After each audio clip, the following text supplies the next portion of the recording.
With the help of diagram वो आपको थोड़ी सी और आइडिया आ जाएगी।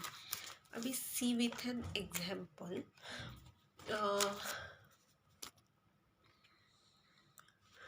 कि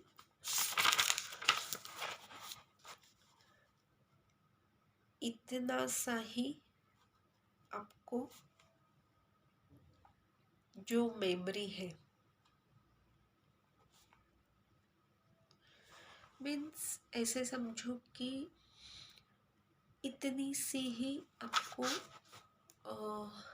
एक अपना एक्टिवेशन है ब्रेन का, थिंकिंग का कैपेसिटी भी उतनी ही है। तो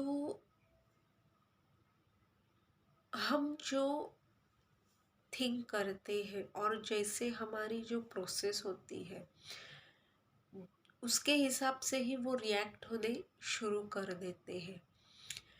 उसमें जो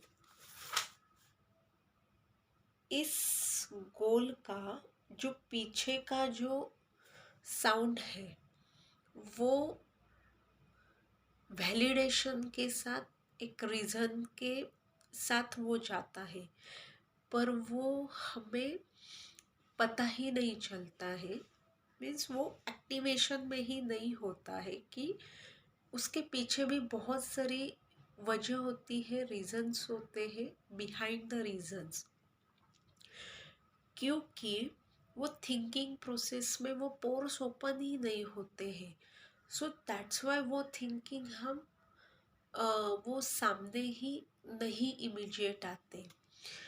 सो उसकी वजह से क्या होता है ना कि हम ओवर थिंकिंग में चले जाते हैं। Behind the reason of this over thinking, कि अभी वो डायग्राम नहीं दिख रहा है, पर जस्ट इमेजिन कि तो वो जो स्मॉल पार्ट ऑफ अमाउंट है जो हमारा उतना ही वो यूज़फुल हो रहा है, तो उसके पीछे का जो बहुत सारी जो लाइंस है, एक डायग्राम के साथ निकाले तो एक बहुत सारे पीछे में लाइंस है, उसमें भी आप निकालोगे तो बहुत सारे रीजंस एंड वजह होगी।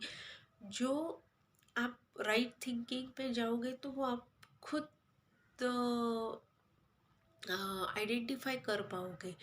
सो जब उतनी ही नॉलेज के साथ हम जाते हैं तो बहुत सारे ओवर थिंकिंग में भी फंस जाते हैं unnecessarily.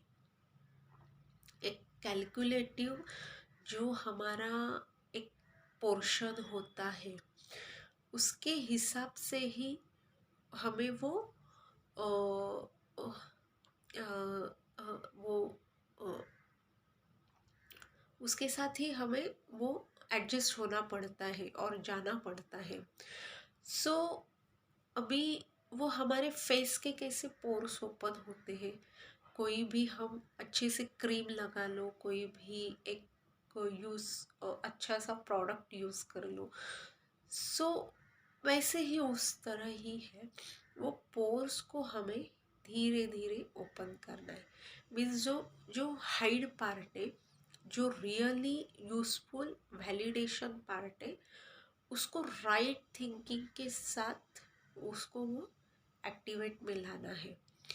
So hope you understand कि what I'm trying to say. So definitely it will be get useful to you कि उसकी वो आदत लगनी चाहिए।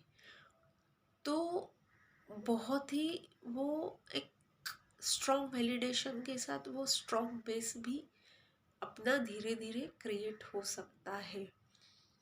सो राइट थिंकिंग की भी आदत लगनी, ये भी एक बहुत बड़ी अपनी एक अपॉर्चुनिटी समझ के गो थ्रू करना है।